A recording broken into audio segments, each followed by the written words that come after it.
And good morning. This is Eric Rollins, the Constitutionalist, here on 1550 KXEX, the best talk in town. When do you want to start lowering it after you say what? How about the best talk in town? Okay. Hey, Sam, so after he said that. Good. Good. All right. You're all right? You're okay with the frame?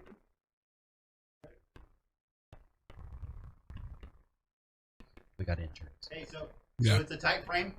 Yeah. It's a tight frame, so just try not to move or to slouch or wave your arms. So If you see me doing that, call 911 because my Yeah. spine doesn't do that anymore. But I got you. So as long as I stay in front of this microphone, I should be okay. You'll be okay, yeah. Right. Yeah, Okay. good. And Because I'm not going to be walking around or anything. So. No, and then if you want to make a point looking at the camera's right there. It's got both of you. Really? with Alice Cooper. Yeah. You get my literary reference. I totally. Yeah. Okay, Americana reference, I should say. Though I tell ya. consider Al a lot more legend than Ray. Right. Ray is. He's been doing it a long time. He's been doing it forever, but I don't consider him. He's never been one of my favorite hosts. There's that notwithstanding, but he's been doing it a long time. Yeah. Al Smith is a legend. Well, Ray is loved or hated. Al is pretty much universally No question. respected. There's no There's question. just a difference. No question. Phone's off. Yep. I don't know anybody except parents who need help, and I've already got them listed at home, so don't need to worry about that. And your phone will light up every day with 5 new examples of parents who need help when you're in the chair. Oh, And- don't and worry. that's I'm the hoping it goes no, down to 5. That's the. Oh no, You know? no, it could be. I mean, 10, seriously, it could be, no. I mean, because right now, but right 5. now, I mean, we're talking. I cover 7 areas. You know, I'm hoping that they'll just narrow it down to No, area the people 5. will still keep calling you. I mean, Oh, God bless them. I dealt with an issue last night on the west side. As And long as you're willing to help people, Yeah. Right. they're going to reach out to anybody Yeah. they think will help. It's that simple. Yeah. And that's the beauty of it. That's the No, magnificence of it. They asked me, why are you running? I said, Yep.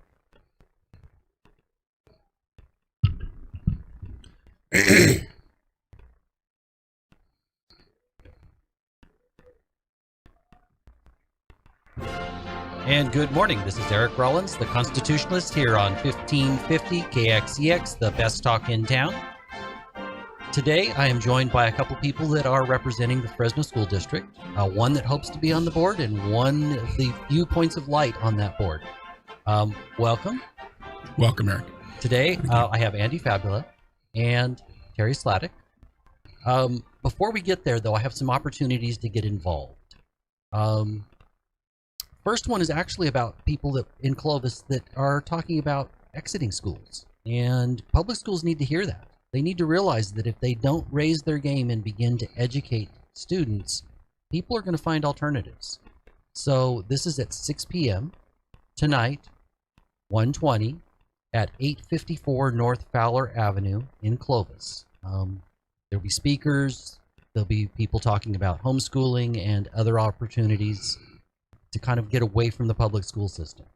I hope we can save the public school system, and I wouldn't be here talking to these two gentlemen if all three of us did not believe it can be saved. But competition breeds excellence. And so I think that looking into alternatives and making public schools realize they need to step up, they need to focus on education is truly important. Yes. Another event is a medical freedom event. They're having a rally from 2 to 4. This is Sunday, 1:23, and it is at Clovis and Shaw. Just go out. If you don't have signs, that's okay. There are several people that have extra signs. You know, just because our President Brandon, lost on the vaccine mandates doesn't mean this is over, because we have King Newsom still, and he doesn't seem to care about our rights or our Constitution. So go out, give him some support. Monday, 1:24. The Clovis chapter of Constitutionalists for California is having our weekly meeting. So that's 6:30 p.m. at 1123 Railroad Avenue. Tuesday, 1:25. That is the Kingsburg chapter of Constitutionalists for California. They also have a 6:30 time. It's at 15,000 Rose Avenue. It is going to be a dinner social meeting, so if you just wanted an opportunity to get to know the people, here's a good way to kind of have an intro and go, well, are these my kind of people? That is at Deli Casa in Kingsburg. It's right by the gym on Draper Street and the railroad tracks. Won't be hard to find. Kingsburg's not very, very big, and the people are friendly, so if you can't find it, just ask somebody, and everybody's going to know. Final event I have on my calendar. This one's about election integrity. This will be February 5th. It is the Election Integrity Forum.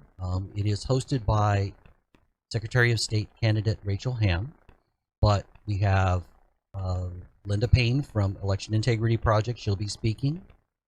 We have a cyber expert, Colonel Phil Waldron. We have several other people that are going to be participating in that. This should be a big event, a couple hundred people. If you're interested, you can go to accfei.org.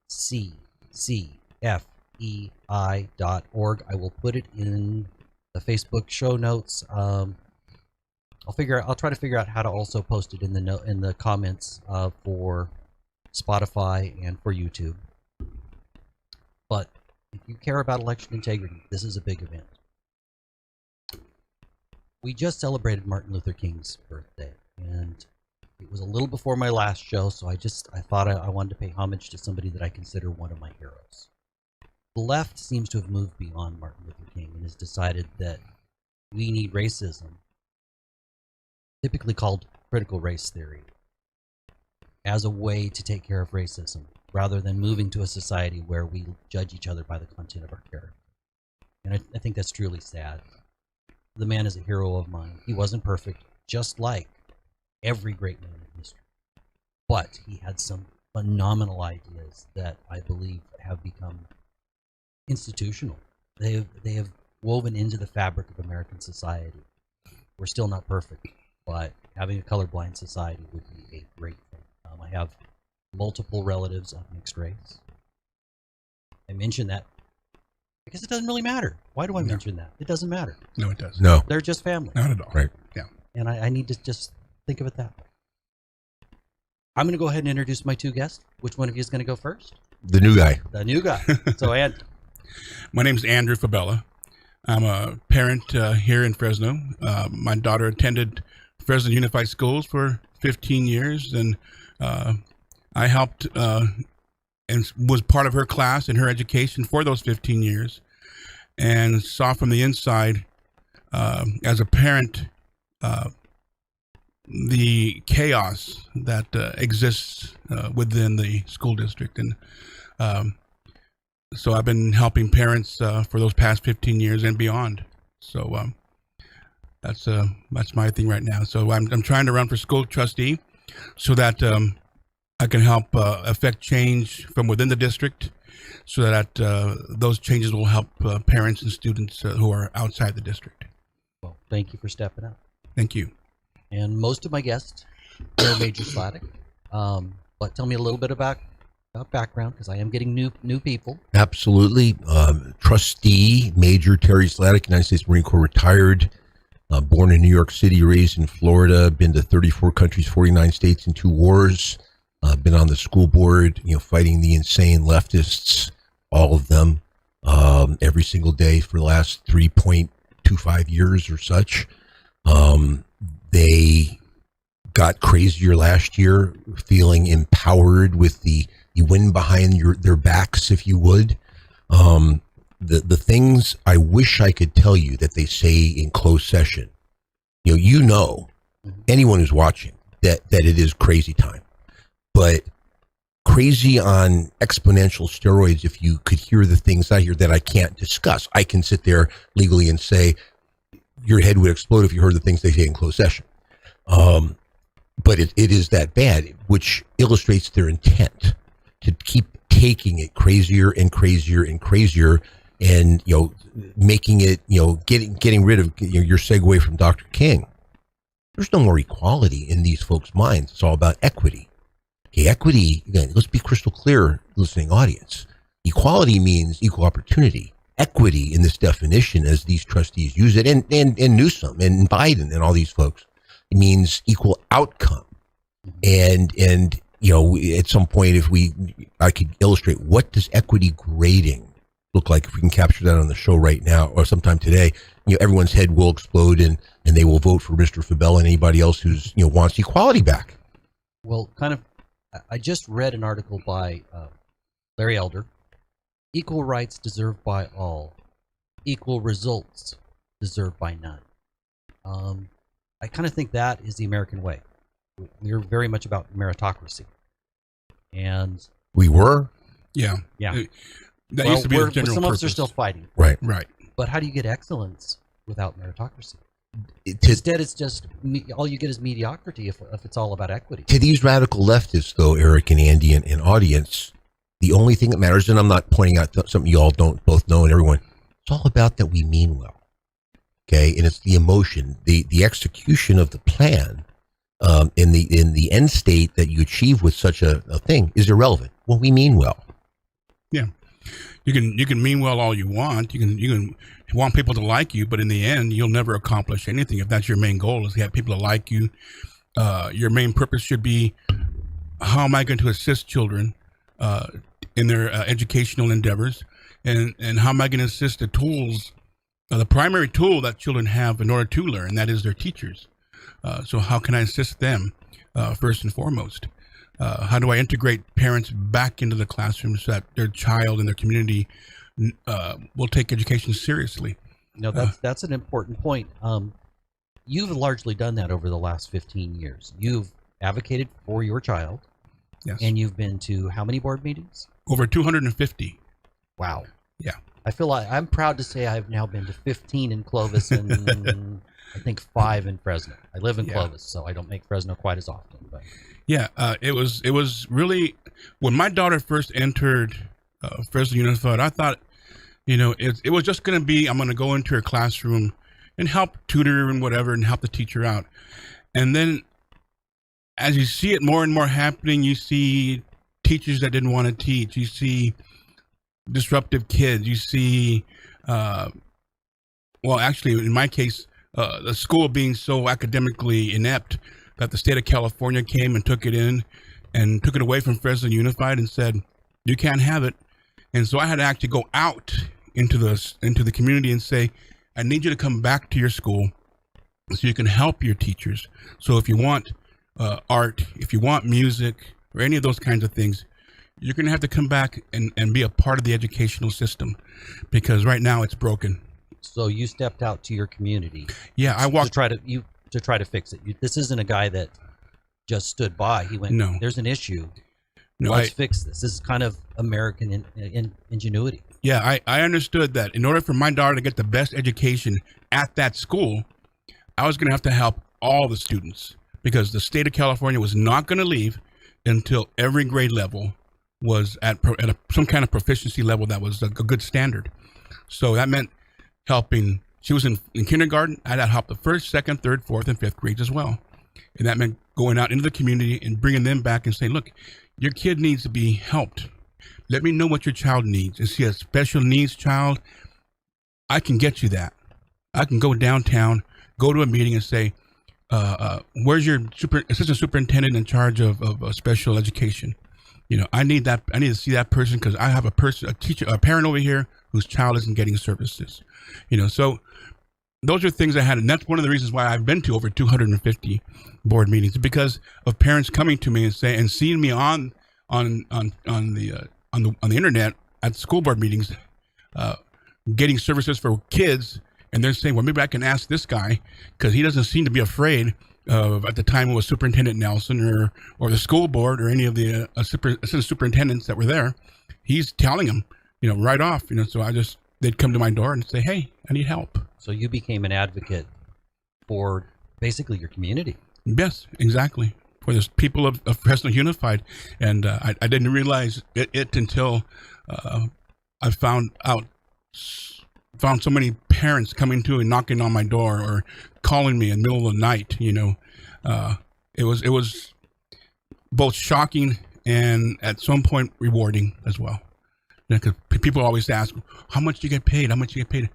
I haven't gotten a penny, over 15 years. And it's not going to be great pay. for being one of those 7 members on the school district board. Well, Minimum wage. Yeah. Well, I plan on giving some of that back to the schools as well.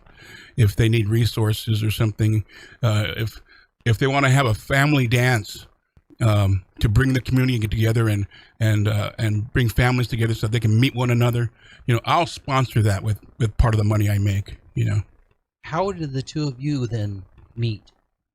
Because both of you got into this because you care about the kids.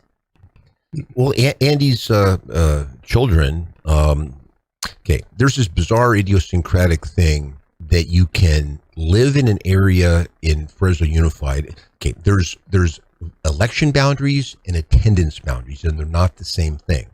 So Andy happens to... Of course, yeah. Of course not. Yeah. Oh, no, and we could do a 2-hour show on that. Especially, this all came out with the redistricting that's just going on right now. So Andy lives in one of these, it's not even a real small sliver, it's a pretty good-sized sliver, where he attends some of the schools, his kids rather, attend some of the schools in the Fresno High area and some in the Bullard High area, yet lives in the area that they would vote for him for the Fresno High trustee. So his children went to high school with my children at Bullard, despite having started down in the Fresno High area. Yeah. So in essence, Slater was mud. Yeah. So Clear as mud. Slater was written in jello. Yeah. So Slater was a school that it was her attendance area, but that school, even though it's in the Fresno High area 5, it feeds into the Bullard High School system. And so you have areas like that around, like hopefully got one of them fixed in reference to area 4 that used to encroach upon the feeder pattern of Fresno High, where they took Del Mar Elementary. They used to feed into Fresno High, and Fort Miller Middle School that fed into Fresno High, but it was represented by area 4, Viva Islas. So it was just, people would ask me, well, wait a minute, who's representing who? And they would get confused. I thought I was going to Fresno High. No, actually, the McLean person is representing you. So they would go nuts. I hope they got some of that fixed. Yeah, a little bit. It's just insane to me. How is it that this culture of unaccountability, and I don't know how else to say it, how did that happen? I mean, I've been studying this 60 hours a week now, for a lot of the time as a parent, but absolutely, 60 hours a week as an elected. And accountability is the backbone of the Marine Corps. You from the day one standing on those yellow footprints. So after 3+ years of 60 hours a week, the only answer to that, folks, is it didn't happen overnight. Okay, it happened over, 20 years ago, I'm convinced it wasn't like this, but it is now. And it's an insidious process of just, hey, we won't hold you accountable because we just want stuff to keep moving down the field. And again, we could do a 2-hour show on this as well. But the short answer is it didn't happen overnight, and we're not going to fix it overnight. We're going to fix it a lot quicker than it got this way. It got this way over a decade plus. Their plan exists. I don't know how much the granular we've gotten you into it. The intent is this place will be turned around into a high functioning district in 3 to 5 years, once we have 4 sane people on the board. Yeah, when the school superintendent prior to Bob Nelson, he wanted to have his own programs inserted in, and so the only way to do that was to remove assistant and associate superintendents that did not believe in these programs, and replace them with principals that were failing at their schools, and give them a raise and a promotion to be an assistant superintendent. And then he would just tell them, look, you want to keep that nice $180,000 job, and you want those lifetime benefits. All right, when I tell you to do something, you better do it. Okay. So those are the rubber stamp people. That was the rubber stamp people. And the worst part about it was that you had a board majority that were rubber stamp people as well. If it said on the agenda, superintendent recommends, they just that bobblehead thing was going on, and that was it. And all of a sudden, you just saw ineptitude. People, superintendents of leadership that have 45 schools to look after, and all those 45 schools are failing. You ask principals who are supposed to know things like what is Title I. What is the independent or individuals with Disabilities and Education Act. Things like this that run a school and that decide how much money a school is going to get and services a child is going to consume. Kind of the rules of the the rules game of the game when yeah. you're interacting with. And they're supposed government. to know the playbook. Yeah, as a principal, and especially as a school site principal, it's so important to know the playbook. These guys don't know it.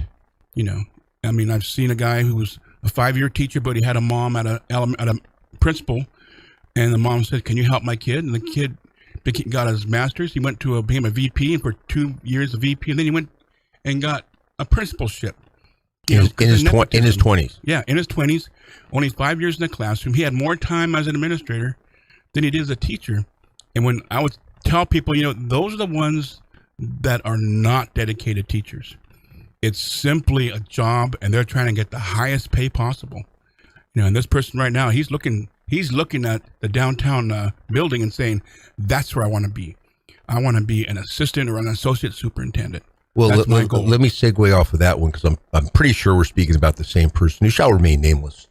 But this is a person who theoretically, you could be a fast tracker and get it done when you get to be a principal. I will concede that. This isn't one of those cases. It's a person who screwed the crap out of a school site for 3 or 4 years, then get put back in the classroom, got a whole nother school site to screw it for 3 or 4 more years. And then he's at his third school site, and nothing's written in his file about the wake of destruction he left behind him. This is the way this place runs. Is it because he's related to somebody? Is it because... In my opinion, there's no, you won't find that written down anywhere, Yeah. but in my opinion, of course it is. Yes. The senior staff at FUSD is defined as the cabinet.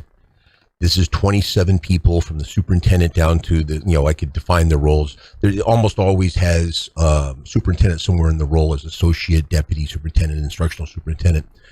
These folks are related to thousands of people that work in our 10,000 person teacher and non-teacher workforce by blood or by marriage or close association in high school or whatever. It's incestuous. In part, one of the things that has to get fixed is that has to go. So you're saying that there's a whole culture of nepotism. Oh, yeah. On steroids, necrotic, oozing nepotism. Yeah. I know there's another issue. It has to do with the fact that Fresno Unified has basically found every lawyer they could in the area, and nobody can sue them. So nobody can advocate for their kid in certain ways unless they can afford to get a lawyer out of the area. San Jose, San Francisco. Yeah. No, and that has to go. Let me be clear. That will go. And let's quantify what you just said. It's a concept. You're absolutely right. Fresno Unified, third largest district in the state with circa 75,000 students. The second largest is San Diego with 115,000 students. We have 28 law firms, the major 28 law firms in Central California, in some retainer agreement or representation agreement. Okay. San Diego, that's 40% bigger, has 12. You got to just look at it that way. We have easily, so should we have 28? No. Should we have 12, 10, 14? But it's not 28. And, to validate this, I sat down with the head of HR and Superintendent Nelson several months ago on this. And I said, because they know that we're coming. Okay, we're coming to take control of this board and bring sanity back. I said, and that's one of the things that will go. And they both, oh my God, we're going to get sued every day. Yes, we are. And we're going to hold the people accountable. Here's an example of what I had to do to help 16 parents with special needs kids. They came to me, Mr. Fabela, we need help. We want to sue. We can't find anybody to sue. So I said, don't worry. Let's just go right to the source. Let's go to the Superior Court. Well, and we found an open judge, Alan Simpson, a retired judge. And we went to the judge and we said, Your Honor, this is what's going on. These parents here are in need of services. The district is not providing them. They've gone over and over again. We're now halfway through the school year. And the judge is looking at me with this befuddled look like, are you nuts? This is a school district that is getting hundreds of millions of dollars just to do this, and they aren't providing it. So he writes out a court order. Forget that, you don't need attorneys, right, when a judge writes a court order. And he wrote this court order out, ordering the district, you will get the IEPs written up for these children. You will use a child psychologist if need be. You will get them a speech therapist if it's necessary. And then at the bottom last paragraph, the judge writes, I am embarrassed that I have to actually write a court order to order a school district that's supposed to do this by law to actually do it. And I was like, and I presented it at the board, and before I presented it, I read that last paragraph, and I was like, this is what happens, man. We can get enough people to actually not complain, but simply stand up for themselves. You can get things done. Well, an important point is when you speak to government, it's almost always recorded. Some of the smaller school districts, it's not, though you could come in with your phone and record, and they can't stop you. Right. But you're speaking to everybody that would be watching that recording. Right. So a lot of people won't take the time to go to a school board meeting, but they will watch it online and then get on the phone or the internet and send an email. And so you're speaking to that larger audience, not just the board that's in front of you. Right. And so, and then I'm sure, because I think Firebaugh had some parents go to the Superior Court. I think there was some from Kings Canyon Unified that had parents. That's a Reedley area. And so, and they said, we can't afford attorneys, but there's a judge that will listen to us, and that's why I knew Tony Ishii, Judge Tony Ishii, the federal court judge now, and I knew him when he was in a municipal court judge in Selma, and he was like, are you running for school board? I thought I heard something about that because he knows my mom. And he said, I go, yes, I am. And he goes, well, about time. And he goes, because your mom would be proud of you, because my mom passed away 6 years ago. And she was a very strong activist for families and children. And so he was like, she'd be proud of you because, this school district needs to be torn down and then built again, rebuilt. And so I thanked him for that, so. I kind of see this whole thing as a house of cards. Instead of strong foundation, you could kick out any one card and the whole thing could collapse. Mm-hmm. There are numerous schools that are in danger of being taken over. Yes. Bullard High and Fresno High are Fresno High are one, yeah. By the state. And yet, I've been in multiple board meetings and I never hear them address learning loss, ways to educate kids. It's let's talk about the happy things, and there's a little bit with those kids that are really doing well. There's a tiny portion, right? And then the rest of the kids are kind of just being left to flail on their own. Yeah, they're set adrift. No, I've been walking the streets of Area 5, and I've had parents, talk to me, and they say, I hear the superintendent say, we have the highest paid Hmong administrator in the nation. I'm like, what is that? Who cares? How's that help I'm like, kids? I said, I said, well, how do you? And ask me, what does that mean? I go, well, I don't know what it means. It just means that we like spending a lot of money, because I'm sure we could have went to Minnesota and went through all the Hmong folks over there and found an administrator for half the price and could have gotten it done. But we just want to raise somebody up in-house, which is what we've always done, and give them a very high price salary. And so, it's just things like that Fresno Unified does in promotions, in terms of the programs that they submit. Sometimes they just do not make a lot of sense. Well, if you have a board that's only concerned with being woke and not concerned with educating kids, that's what you get. LA Unified decided to get rid of the D's and F's. Mm-hmm. Is Fresno Unified thinking about doing the same thing? I know they have another method around that. There's all kinds of gyrations about achieving that end state, whether it's getting rid of them or just simply grade inflation. Yeah. We can send an F student, and I've seen it done, who is he will interrupt classes all through the year, be a total. So it's not just failing in school, but also a behavioral problems. And we'll send them to summer school, and we'll give them a C grade or even a D, because that's a passing grade in California. And that'll be that. The kid's happy, he's gone, he's got in the next grade. I was working in an election, and a kid came to me looking to sign up and to vote, and he couldn't read the document that you have to fill out to to register to vote. And he brought me his diploma from Sunnyside High School. So we as a district had graduated a kid who was functionally illiterate, you know. Well, if he can't fill out the voter registration form, how's he going to fill out a job application? Yeah, exactly. I mean, a good validation, gentlemen and audience, it doesn't really matter getting rid of D's and F's and grade inflation, because no kid has been held back at Fresno Unified in 20 years. So it doesn't matter what grade they get. They'll make sure they pass on to the next grade. Somehow. Yeah.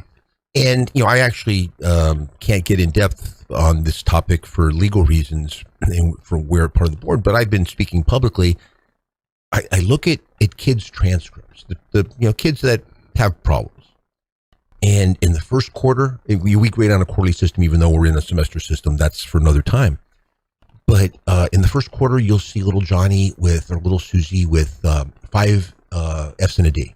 Second quarter, 5 F's and a D. Third quarter, 5 F's and a D. And then magically, in the fourth quarter, I'm talking about a sample size of hundreds of kids, fourth quarter, 2 A's, 2 B's, and 2 C's. So they average that D so that they get moved forward. To 1.3. So if you do that math, it comes out to 1.3%. And therefore, we met a legal thing. But wait a minute. How can I be looking at hundreds of arguably troubled kids' transcripts, and in the fourth quarter, there's a magic, and of course, the rationalization from downtown when I continue pushing this boulder up the street. Well, because a lot of teachers, trustee, offer extra credit and things in the fourth quarter. Yeah. Oh, okay. I'm sure that's exactly what happened in 100% of these cases. And no push from the top. We're going to go ahead and take a break. Okay. So this is Eric Rollins, the Constitutionalist, here on 1550 KXCX, the best talk in town. To all of those people on various social medias, we're now on some different platforms. We are on YouTube, we're on Spotify, so welcome to any new listeners. We're still on Facebook, we're still on Twitter. This has been a great journey. If you have comments, I always do my best to respond. The show gets seen by more people if you like. So go ahead and click on that like button. This one's really a mess. When I first learned about this, I was like, you're making this up. Like, this would be a movie. Yes. It's kind of crazy to me. How can it be this dysfunctional? Well, I guess we got to get over that and just go, okay, how do we fix it? Let's go ahead and come back on. So, hold that thought. We're going to come back on to the radio. So hit the music, please, Sam. This is Eric Rollins, the Constitutionalist, here on 1550 KXCX, the best talk in town. I am joined by trustee from the Fresno Unified School District, Major Terry Slatic, former U.S. Marine. Thank you, sir. Thank you. And also by a really concerned parent that has been stepping up for years and is finally getting around to running. What took you so long, Andy? I never had... if you ever saw Carol Mills's website, it was a who's who of attorneys and money people in this city, and there was no way I was ever going to. I mean, the people I represent or come to me are those who are poor and in need, and so there was no way I could possibly win, and so. But I'm not saying that her passing was a good thing, but I'm just saying that it opened up a door, and with a lot of people that can be helped, and a lot of people recommending that I run. Most of them parents, it was like, okay, I'll give it my best shot, and we'll see what happens, but one of the things I've been talking to them, and I've been saying, what I want to do is, you parents who are coming to me, I want to be able to do something for you, and that is, do what's for me. I'm going to call it what's called a trustee parent advisory committee. I started it with the superintendent when Michael Hansen was here. So it's like a subcommittee. Yeah, Michael Hansen. I used to go to him and I used to say, Michael, why do you think people come to board meetings and chew you out when your administrators tell you everything is hunky-dory, beautiful as everything in the sky? Okay, why is that? Well, it's because they aren't telling you what's going on. But if you have parents, one parent who represents the entire school, come to you and say, look, here it is. Here's what's wrong with my school. Here's what's right. And here's what's wrong. Now you know. And now you can actually go to your administrators and say, I need you to fix this now. And we had it for a year, and then Miguel Arias, who used to work in the communications department, and was Michael's right-hand man, said, Michael, you don't need to do that, man. Forget parents. You want your programs, you put them in. The hell with them. And so it was like, the school district closed it. But it was great because he got a lot of feedback, and it was great. I want to do that same thing so that I can get the feedback from the schools that I represent that feed into Fresno High. And for one thing, let them know that I'm listening to their problems, and that I know their problems, and that I'm going to get services and whatever and correct those problems. Sounds like it's an entirely different approach. Instead of it being, this is what we're doing from the top down, and I would say that a lot of school boards, I would guess this one, they don't really consider them your kids. They're not the parents' kids, so it wouldn't matter what the parents have to say. Yeah. That about right? That's about right. So having an approach where you are involving parents because of, and I don't have kids of my own, but of family. The kids that had parents that were involved, that were going to school functions, all did dramatically better. Yes. And I can't imagine that isn't the case across the board. Right. So Right. why would you not, as a school district, be doing everything you could to involve the kids, parents, so that you'd have greater success, rather than just ignoring them? I mean, let me jump on that for a second. If you were having, or I were having, because I've had this discussion with downtown, let's call it Nelson or any of the appropriate assistant superintendents, they would retort, "Oh, we do that. It's called the LCAP, Local Control and Accountability Program, that is actually going on right now." A bunch of administrators go to a high school, and in that area, the advertiser come in and we want your feedback. Okay, when this was happening in a real sense this year, last year was virtual, was a joke. The previous year was a complete farce. And my favorite illustration of this is the first high school in the batting order 2 years ago was Hoover. Big promotion, big advertise, please come to this, we want your feedback. No one showed up. I mean, maybe one parent. It was the biggest catastrophe and everybody was mortified, chagrined, and embarrassed. The next week they had it at Fresno High, and they shifted the parent. They brought in a couple $1,000s worth of food, free childcare. I understand these are important. It's a 6 p.m. function, but I went to this to do the walk around oversight thing that is within my purview. And half the people attending this didn't live in the area.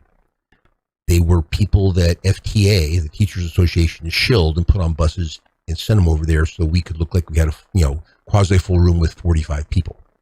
And it's like, is that really? I mean, I look at the Hoover example. Do people, people are so unengaged. Okay, I sent around. I'll send it to you when we get done. A picture of the from the board dais last night.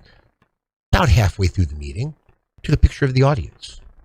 The only guy in the back of the room was Mr. Fabela here. I mean, everybody else in the chairs, 2 or 3 people were staff. It's like, come on, guys. We're a failing school district. You come engaged, and I understand some watch on TV and they can't get there. Right. But remember, folks, we've got 75,000 kids, which implies 140,000 parents, plus aunts and uncles and grandparents and advocacy groups. And we got 200 chairs. Please fill them. Yeah. You've been to a lot more Fresno Unified School Board districts than anybody. What's the largest number of people you've ever seen in that room? I mean, have you ever seen? Honest to God, I mean, and I don't mean to boast. When I received an award from Fresno Unified, it's called "You Make a Difference." It's an award given to a parent when they do something really great in the school. And when the state of California had taken my daughter's school over, and I've gotten those parents over, and we had turned it around, and they gave me an award for that, for being the key component, and all the staff. I mean, 44 teachers were there, the administrators were there, and about maybe 75 or 80 parents came. And so when they gave me the award, they were just like cheering and crying and everything. And I felt great, but that was the first time I've ever seen that that building full up that much. Out of 250 meetings, that was it. Yeah. Wow. Yeah. That was it. I would have thought when they had the LGBTQ on the agenda item, I would have thought you would have seen a whole bunch of them there. They weren't. I would have thought when you have LCAP on the agenda item, right, and you're a parent and you want to talk about what kind of money your kid's going to get and how is it going to be spent, I would think you'd have a lot of parents there, but you don't. And I think the large part about it is that we don't really promote it at the school level. You don't. So they don't know. They don't know. And not every parent has a computer where you can download the agenda. Well, they don't always have time. Exactly. Either. But if you go and you're picking up your kid, you can post that agenda up on the window of the office or something, and where they can see it, and browse it. I assume that every school has a phone number and an email, contact information for every student. Right. It'd be pretty easy. Do There's a several systems teleparent, where you can program them all in and do not group text, individual text or individual emails. Right. We have by just pressing one button, you can send 5,000 of them. Yeah. Well, we have the teleparent, communication system where you can send a communication to all the parents of the district and say, this is what's on the agenda, and these are A items or B items, and why don't you come? Do they send out notices like that have to do with attending, say, school board meetings or LCAP meetings? In my 19 years as a parent, never. In my 3 years as a trustee, never. No. Huh. That's a paradigm, isn't it? Yeah. Well, it's almost like they really don't want anybody to give them any feedback. Well, I'll give you a perfect example. This election, back in August 3rd, when Carol Mills passed away on the 22nd of July, they had a special meeting on August 3rd. I was at that meeting. That's right, you were, to discuss that. And there was just you, myself, and Michelle Asadorian. And but you notice, was it advertised anywhere? Did anybody call anybody? No, it was never advertised. Never. But it was such an important meeting. You would think, man, I'd make sure all the parents would be notified. At least from that district. Exactly. Right. Or at least from that area. Yeah. I would say, but they didn't, And so that's why I had to go out and get on Facebook and say, look, all my friends, this is what they're trying to do. They're trying to take your right to vote away from you. Because they want to appoint somebody. Because they want to appoint somebody. Okay, so get on the horn right now. Get on your emails and you start writing them, emailing them. So when the next board meeting came, all of a sudden you see then President Davis say, well, we're going to have to remove the agenda item for renaming, for appointing the superintendent or the trustee.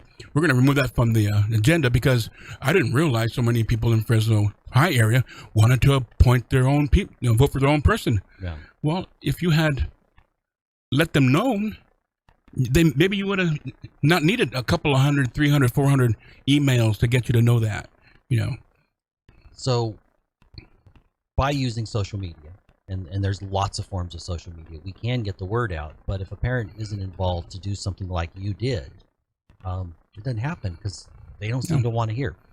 No, they're involved with their own lives. Their small life. It's their own world, their own little world.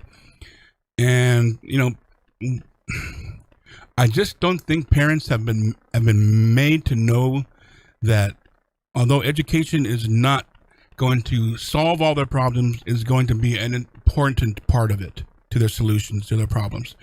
Common sense and life lessons are definitely going to be another part on how you apply your education. But you have to have that base, that foundation. Well, they seem to want to teach students on how to think, right. what to think, rather so than how to read, right. how to do math, how to approach science with scientific method. Right. And with those things, those tools would then allow them to figure out what it is they want to do. Yeah. It's like they're more focused on indoctrination than education. Yeah. I mean, I will completely concede that there are fantastic teachers out there in the classrooms that have a completely level playing field in terms of what old school things we all learned. But there are some radical leftists in these classrooms that are indoctrinating like that. And that's not even discussing the programs that, I think we've discussed on your show, how every 10th grade girl is being given access through the sex ed as part of 10th grade biology, birth control pills. Yet every parent is not having the information pushed to them that here's the periods during 10th grade biology where little Susie's going to have the sex ed and be given birth control pill access. And if you want her to sit in the library and do independent study, please sign here. It's all the parent has to be aggressively, oversight of the school site, the kid, the curriculum every day. But Fresno Unified, in my opinion, is violating law, or at least ed code, by not pushing this information in that the parents have an opportunity to opt Susie out of that class because of their personal or religious needs. Yeah, so lack of transparency. Yeah, a mother that I called last night, she was telling me what happened with her child. A Bullard, she's in 10th grade in a chemistry teacher, but this chemistry teacher is teaching this indoctrination stuff, right? But this teacher is giving all kinds of sexual connotations and stuff, and is just being really inappropriate in class. And when the mother complained and I know Terry knows about this, when the mother complained to the administration at the district, they wouldn't listen to her. They just like, we're not going to look into it. And they looked into it, and it wasn't no big deal. And so in the end, what the district does is they just promote the vice principal to principal, and they give him a school. So that's what happens when you're inappropriate. When you're inappropriate, when you don't do your job as a vice principal, as an administrator, they reward you. They reward you by giving you a principalship. And I thought that has got to be the craziest thing in the world. That's kind of like the definition of insanity. Yeah, they keep doing the same things that are not actually educating the kids over and over.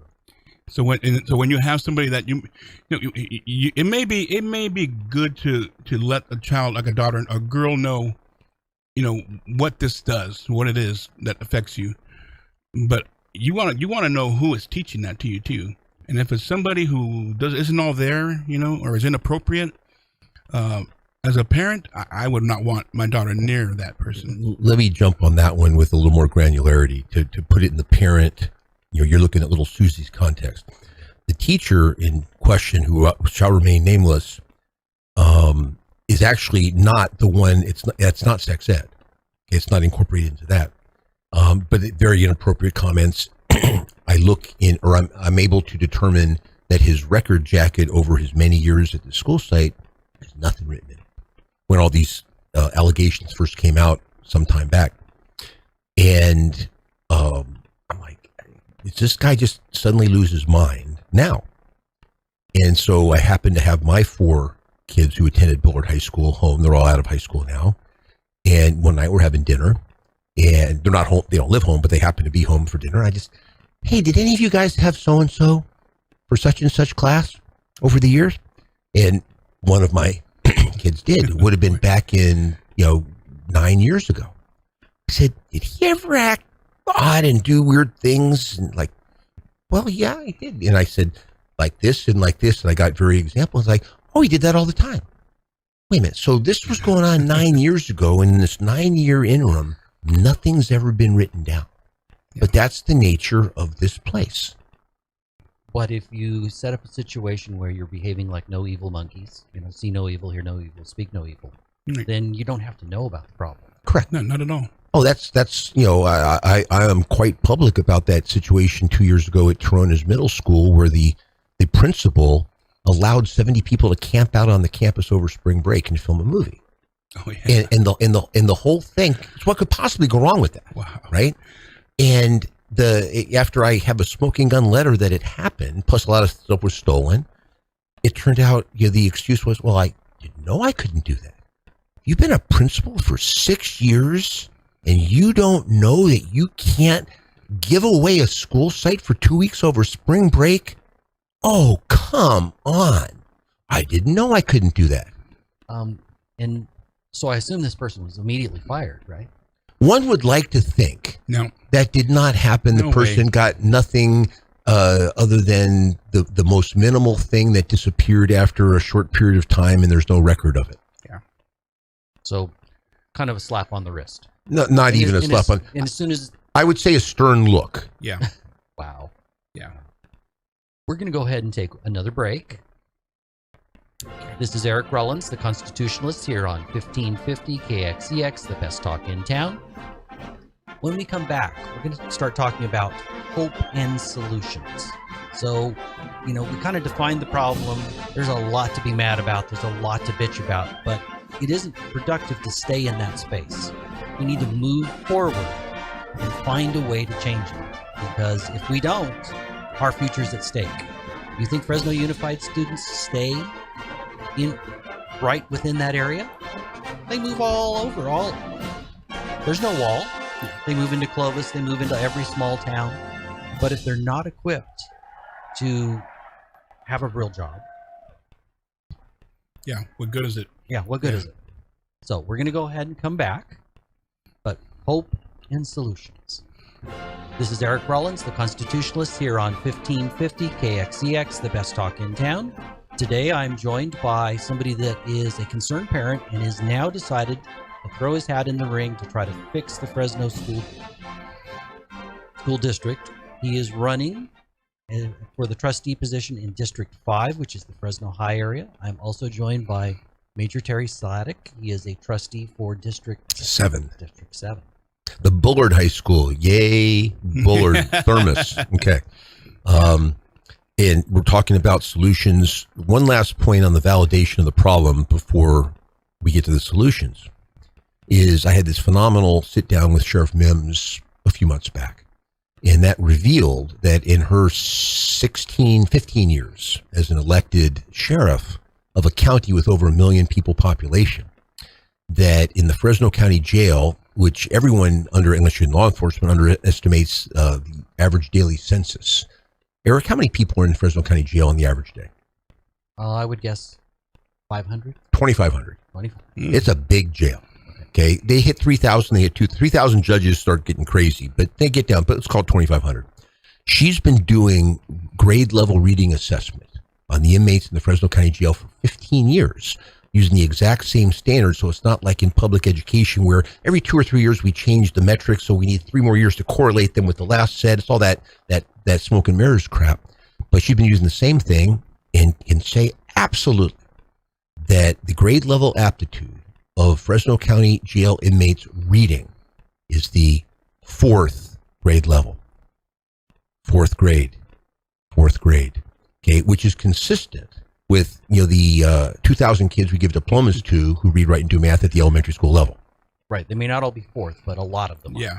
Right, but there's some that are below 4th. Right, and some that are at 6th. Some are 6, and let's hang our hat on that. And I want to be positive. Right. I love to say, and I say it at any time. There's a microphone in front of me, that a 4th grade reading, writing, and math education after 12 years of school gives you fundamentally 3 options in terms of career: farm labor, possibly fast food, and robbing my house. They might also be able to work as a gardener, but not the boss. Certainly not the boss. No. Okay, but that's farm labor. And most to some of those extent. guys are going to be ripping you off because they're not contractors. They're not. They're not filling out tax forms and stuff. Right. So because you can't count. They're probably going to say, he's not going to miss $20 off his paycheck. So, but it's it's got to be funny to see, they give you those little books. They'll tear a book off and throw it on a bunk in the pod, is what I said.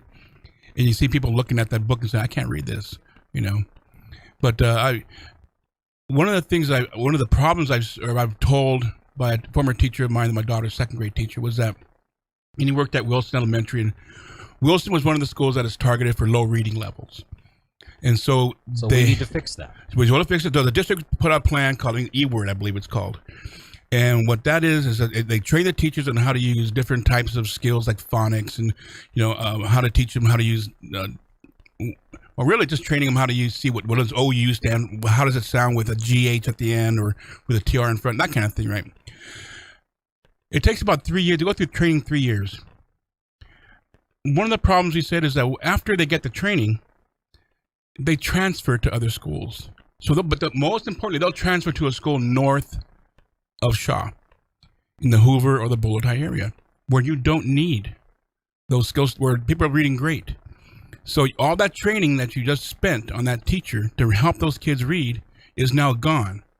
And he said that it was 1 year when 26 teachers or 31 teachers learned, got to training, 26 left. And of the 3 administrators there, the 1 principal and 2 vice principals, 2 of the VPs left. So you're basically gutted the school because of transfers. And that training helped nobody at that school.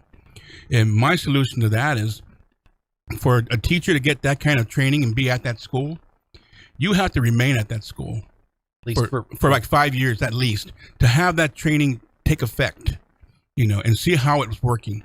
That's the only way that's the only way you can get data on it. And it's the only way that's going to help kids go from from second grade to 6th grade and help them to be good readers, hopefully, the other thing is we have children that, like, as Terry said, go into high school, their grade level of reading is, 3rd and 2nd grade when you get into 9th grade. Right. And Freson Unified has such wonderful programs, CTE programs, biomedical doctors program, nursing. Well, all the AP programs are working. That's right. not where things are falling apart. No. But the thing about it is that they keep saying this, that these are all these wonderful programs, but how is a child with a 3rd grade reading level going to be able to understand anything that's in chemistry or anything that is medical, or even discuss, in my school, international baccalaureate program and those types of textbooks, because you can't understand what you're reading. So what good are all these wonderful programs? It's just really not so much a waste of money. It's just that we're not, the students are not taking maximum advantage of it. Well, they can't. They can't. They can't. You have to get them saved in reading in elementary school, or the battle's over. Yeah. So what you're saying is almost with the older kids, you almost have minimal hope. You can't. It's not that you can't fix it, but it's going to be much harder to fix it. The place to focus is at the younger grades. So somebody needs to answer for me at the senior level of staff downtown. Well, they have answered, but I'm going to tell you what the answer is. It's not good. Okay, why don't we keep little Johnny back in 3rd grade for a 2nd year? Why don't we keep little Susie back in 4th grade for a 2nd year? And all I get is, trustee, all the educational, professional education dogma says that if you do that, you'll hurt their self-esteem for life. Yeah. And then they're not prepared to live in a meritocracy. Right. Yeah. And my retort is, I'm sure being in jail or living under a bridge when they're 22 is not going to be bad for their self-esteem either. But the problem is, one trustee can ask all the hard questions. It takes 4, 5, 6, or 7 trustees to implement stuff. Yeah. Yeah. Also, one last point that you brought up before that has to be pounded for a moment because of its validity, the term learning loss. This radical left board won't even admit that there is learning loss. By that, I mean COVID and virtual learning.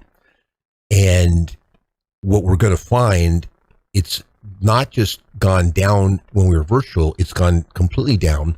I had a report run last week that came out you probably saw it, Andy, in the Board of Communications, which are public documents. Mm-hmm. Out of all the substitute teachers that we had in the fall, which was a giant number because of COVID contact tracing and all that crap, only less than 3%. Okay, you need a special teaching credential to teach math or science in middle school and high school. You need fundamentally a college degree or minor in it.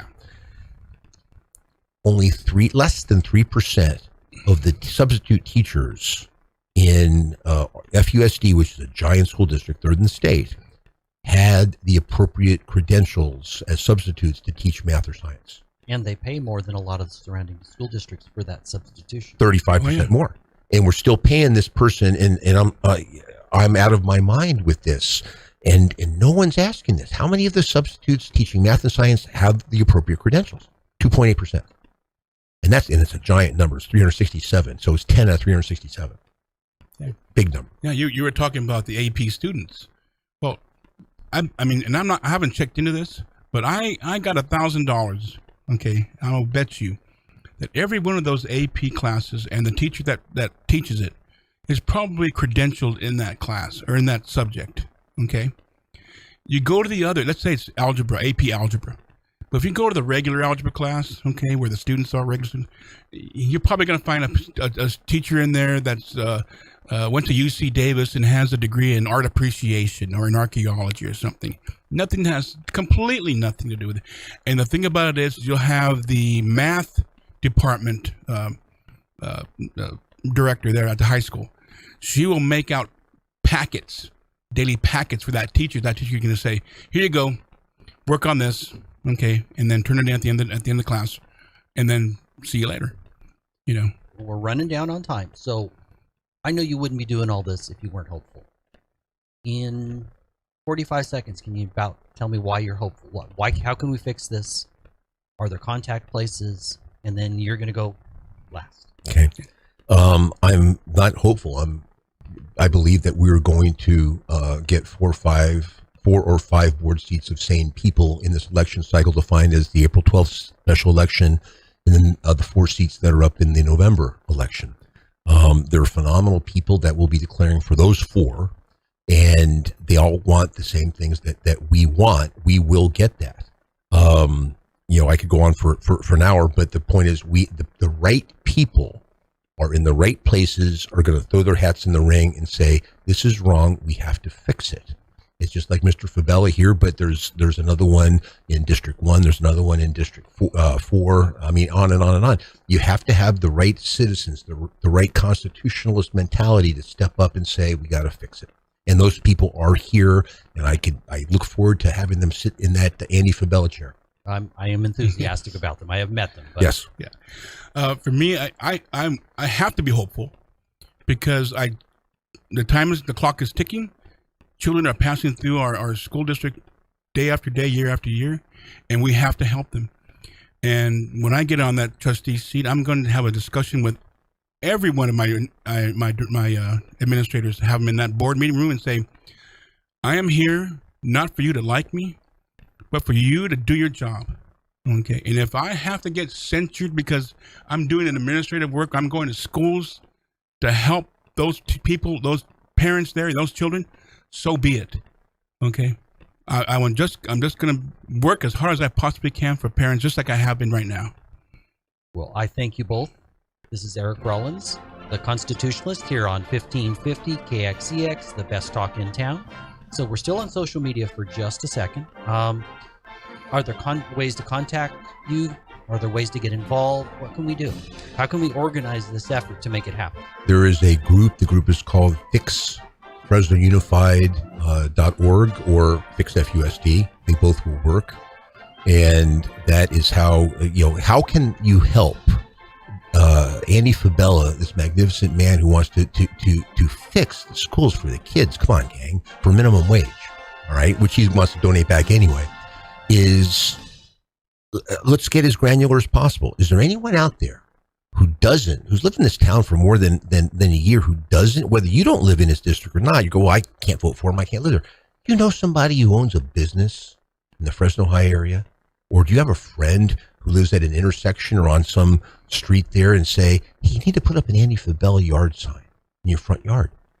Call Andy Fabela. Yeah. Call me. I'll get you hooked up. Or FixFresnoUnified.org, and get in touch. But you don't have to write him a check for $200. You can sit there and go, oh, I know Joe Bonatz, who owns a business at the corner of Shields and whatever. They'd love to put a 4x8 vote for Andy Fabela for school district Fresno High in there. That's what gets folks elected. He'd love to have your $250. That buys a bunch of signs. Or just have your brother-in-law who lives in that district put a yard sign up. Or even if you're not in the district, you could go out and walk. You can walk the areas. All of the above. Yeah. There's a million ways. If you're on you have a public media outlet like Facebook or any other kind of, you can send out a message to your friends and say, spread the word. This gentleman here is running for school board trustee. He wants the very best for your children, and please support him. And spread the word. If it worked to get us our opportunity to vote, it's got to be able to work to get me voted and to get a vote for me. Well, I thank you both for joining me today. Thank you. This is Eric Rollins, the Constitutionalist, and I look forward to hearing comments. Don't forget to like, and thank you both, gentlemen. Got a big TV.